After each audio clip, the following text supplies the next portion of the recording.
Iya, pemirsa terima kasih Anda masih bersama kami di Morning Talks dengan tema impor beras saat panen raya. Dan masih melanjutkan perbincangan ini masih bersama dua narasumber saya. Saya kembali ke Pak Bayu. Pak Bayu, ini antisipasi yang akan, kalau tadi kembali ke impor beras saat panen raya, sudah terjawab sebenarnya. Pemerintah akan mengimpor beras dengan kondisi, ada beberapa kondisi begitu. Dan ini adalah bentuk antisipasi. Tapi kalau kita menyinggung ada food estate juga. Sejauh ini fungsinya akan seperti apa dan apakah impor ini masih tetap akan menjadi jalan keluar atau solusi untuk menangani memenuhi stok beras kita begitu? Ya, pertama food estate itu sekarang masih dalam proses. Baik. Sedang diusahakan untuk dibangun ya.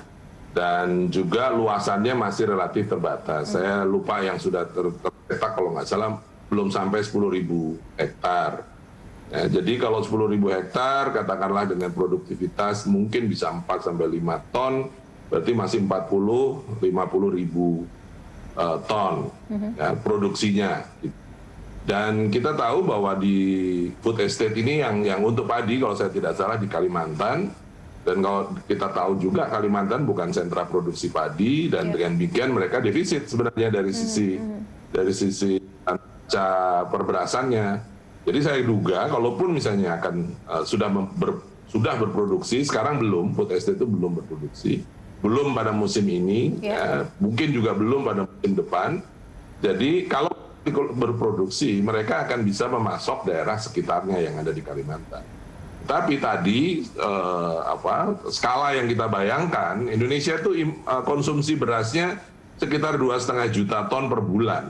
2,5 juta bulan. Ya, jadi memang besar sekali. Jadi kalau katakanlah ada tambahan food estate 50.000 ton, ya alhamdulillah kita selalu welcome itu dan itu memang menjadi tujuannya. Tapi dalam konteks skala Indonesia dan daerah-daerah lain yang juga defisit, mungkin masih harus kita bangun lebih banyak nanti. Oke, kalaupun food estate yang tadi ada difokuskan atau ditempatkan di beberapa daerah yang di Indonesia yang mungkin untuk menghasilkan beras ataupun padi mereka ini tidak maksimal begitu, ini tetap tidak bisa mencukupi hingga harus membutuhkan impor begitukah Pak Bayu? Lagi-lagi kita juga selalu melihat bahwa produksi itu satu tadi kita masih terus berusaha dan food estate adalah salah satu bagian dari strategi menambah pasokan. Ya, kita lihat nanti keberhasilannya. Terus terang saja kita juga harus realistis karena sudah hampir 30 tahun ya kita berusaha membuat food estate itu di Indonesia dan itu belum berhasil sampai sekarang. Oke. Nah ini mudah-mudahan yang kali ini bisa berhasil gitu yang pertama. Tapi di sisi lain produksi beras itu tergantung musim, tergantung situasi dan banyak hal. Dan di dalam kebijakan yang kita buat, di dalam perundang-undangan kita juga perdagangan internasional tetap merupakan opsi untuk memenuhi kebutuhan pangan masyarakat. Gitu. Jadi lagi-lagi kita buka selalu opsi itu jika memang kurang ya kita impor. Kalau stoknya kurang ya kita impor. Tapi ini semua dengan doa dan harapan, semoga tidak usah dilakukan. Semoga tidak usah impor, begitu ya Pak Bayu. Baik, Prof. Cita-citanya semoga tidak usah impor, tapi nampaknya kata impor ini selalu terngiang-ngiang begitu di kepala pemerintah, sementara data juga kadang masih, bagaimana dengan data juga apakah masih simpang siur juga hingga saat ini? Artinya apakah impor ini memang harus selalu menjadi solusi pertama, bahkan ya menjadi solusi pertama sebenarnya bagi pemerintah kita untuk menjaga stok pangan tanah air? Ya, sebenarnya gini Mbak, terkait impor dan tidak impor, sebenarnya kalau kami dari jaringan tani sih tidak ada masalah ya. Karena apa? Karena apapun ketika memang kurang itu perlu dilakukan. Tapi kan seringkali data kita ini ya memang sekarang sih data sudah mulai membaik ya. Data kita ini kan seringkali rada ngaco juga kan Mbak, terutama data produksi. Saya ingat betul tahun 2017. Tahun 2017 saya keliling di banyak sentra produksi. Dan pada saat itu mengamati terjadi serangan hama pereng yang sangat luas. Dan kami perhitungkan bahwa produksi nasional akan turun. Dan Tapi di sisi lain Kementerian Pertanian pada saat itu menyatakan bahwa tahun 2017 akan surplus 17,4 juta ton. Jadi ya juga kami kan sudah ya kami biarin aja. Hanya kami selalu sampaikan ke pemerintah hati-hati di tahun 2017. Betul juga Mbak, harga meningkat terus sejak Oktober, harga gabah kering panen maupun harga beras terutama melonjak terus sampai bulan Februari. Dan setelah pemerintah panik karena stok bulog sudah di bawah 1 juta ton dan harga meningkat 10% itu sebagai salah satu kriteria untuk impor, kemudian diputuskan impor di bulan Januari. Ya kacau balau lah. Kalau data tersebut betul, itu sekitar bulan Juli, Agustus sudah bisa kita putuskan. Sehingga itu tidak bisa menjawab persoalan yang ada pada saat itu.